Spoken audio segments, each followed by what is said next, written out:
I think earning money is one of the simplest things I ever learned. And it's one of the most misunderstood things.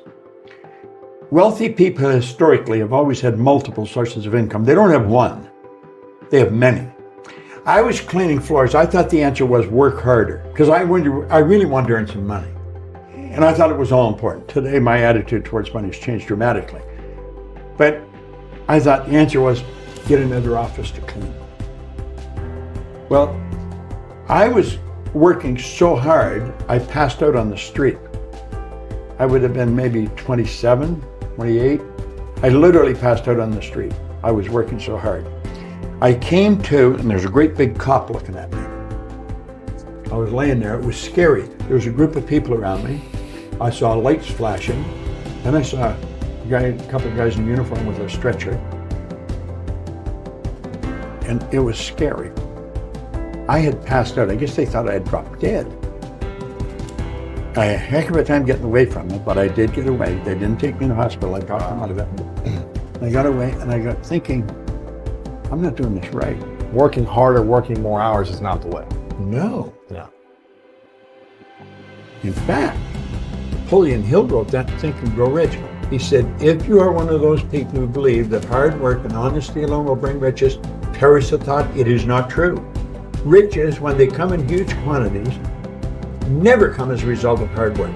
They come, if they come at all, in response to definite demands based upon the application of definite principles and not by chance or luck. So you got to find the demand and fill it, but you got to follow definite principles to do it. In other words, it's got to be in harmony with the law. You got to give more than you get. If you're trying to get, forget it. Well, I got by myself and I thought, I'm doing something wrong. I was earning more money, but here I'm passing it. This is not normal. And it's like a little voice in my head said, if you can't clean all of them, don't clean any of them. So I got all dressed up. People now accuse me of sleeping in my suit. I wouldn't take a suit off. Didn't matter where I was. Because I knew the cleaners were tired, and I would go around. I got other people cleaning offices. And I knew pretty well where they'd be. So I dropped around, I'd bring coffee and donuts, and I would drop in and I would talk to them about goals. And I'd go to the next person. But I always was dressed up because I knew how tired you get. And if I was in working clothes, they'd expect me to help them so they could finish and go home. But when I had shiny shoes and a suit, shirt, and tie, they didn't expect me to help them clean. So I'd go on to the next place and the next place. And that's when I started to open offices. I went from Toronto to Montreal, Boston, Cleveland, London, England. Because we only have one problem in the whole world, and that's ignorance. They're living in ignorance. They don't know that what they're doing is going to keep them where they are. And they keep doing it because they don't know how to change. They're overwhelmed with the debt. People are saying, I need the money. They haven't got it. They want to take their family on a vacation. They don't have the money to go. So they may borrow it and go anyway. Now they got more debt. They have to understand that they don't have to live that way. I wrote a book called You're Born Rich. The truth is you are. Most people are just a little short of money, but you are born rich in potential. Anybody can go to our site, go to bobproctor.com. You can download the book, You Were Born Rich, free. It won't cost you a cent. And chapter 2 is how much is enough. It's described very well how to get out of debt. You got to create a debt repayment program where it's all done automatically. And then you focus on prosperity. You've got to have a financial goal. You've got to work toward it. And you've got to understand that you can earn more than you're earning. And wealthy people don't have one source of income. They have more than one. I was earning money all last night while I was sleeping. You can actually earn more money when you're sleeping than you can spend when you're awake. You know, it sounds like a cute line, but it's true. There's no end to what we can earn. If you are not getting information from someone who is already wealthy, then you're probably getting information from the wrong people. Most people ask their brother-in-law, or the guy next door, or the girl they know, how do I earn more? Hell, if they knew, they'd be earning it. They don't know.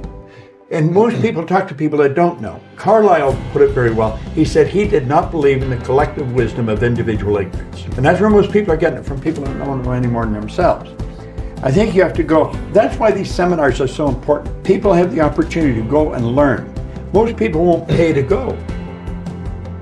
I tell people, listen, you invest in this, it'll probably be borrow the money to do it. It's probably the last time you'll ever have to borrow money. Our seminars are not raw. It's not nothing.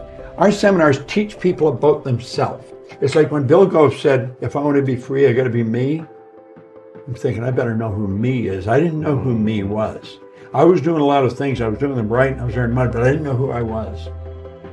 I started to study me. And the more I know me, the better I know you. You only have to study yourself. You'll know what everybody, because we're all the same. It's our behavior that's different, our results that are different. I'm firmly convinced if a person doesn't understand a paradigm is nothing but a multitude of habits. They're programmed into your subconscious mind that control your behavior. It's got nothing to do with how smart you are. It's got nothing to do with what your formal education is.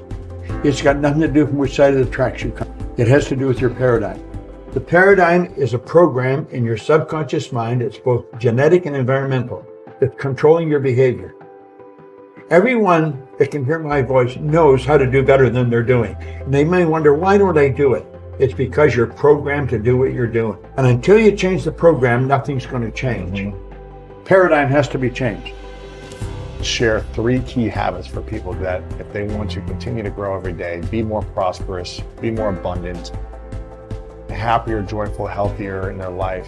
What are 3 key things, habits every day? Not talking about morning routine, but just overall habits every single day. What should people be focusing on consistently? You should study every day. Study. You should have a mentor, someone that has already accomplished what they dream about. They might not even know the person. They could get introduced to them and ask them, what are half a dozen things I should do every day? Yeah. Ask them. They know. Most people are getting advice from people that don't know any more than themselves. And the third one, you've definitely got to have a goal. And when you write it, you've already got it intellectually.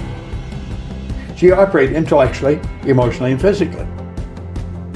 Well, your intellectual mind, the second you decide on it, you've got it. The second you get emotionally involved, you've got it emotionally.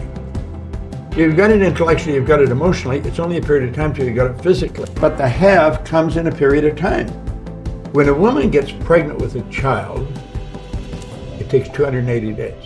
The husband doesn't come home a month later and say, come on, where is it? He waits, as James Allen said, as one who understands. There's a gestation period. Where I come from, if you plant a seed for a carrot, it takes approximately 70 days for it to manifest. All physical seeds have a gestation or an incubation period. We know that now, but we didn't always know that. We weren't always aware. No one knows what the gestation period is for a spiritual seed, and an idea is a spiritual seed. But we do know that it operates by the same laws. And the laws of the universe are precise. They can be studied, they can be understood. We operate by law. Our life is governed by laws. Like we know it's going to get dark tonight. We don't wonder if it is. You know when the tide goes out, it's coming back. Winter never follows winter. We know these things. That's all expression of law. Well, when we bring our life into harmony with the laws, we're going to enjoy more of life.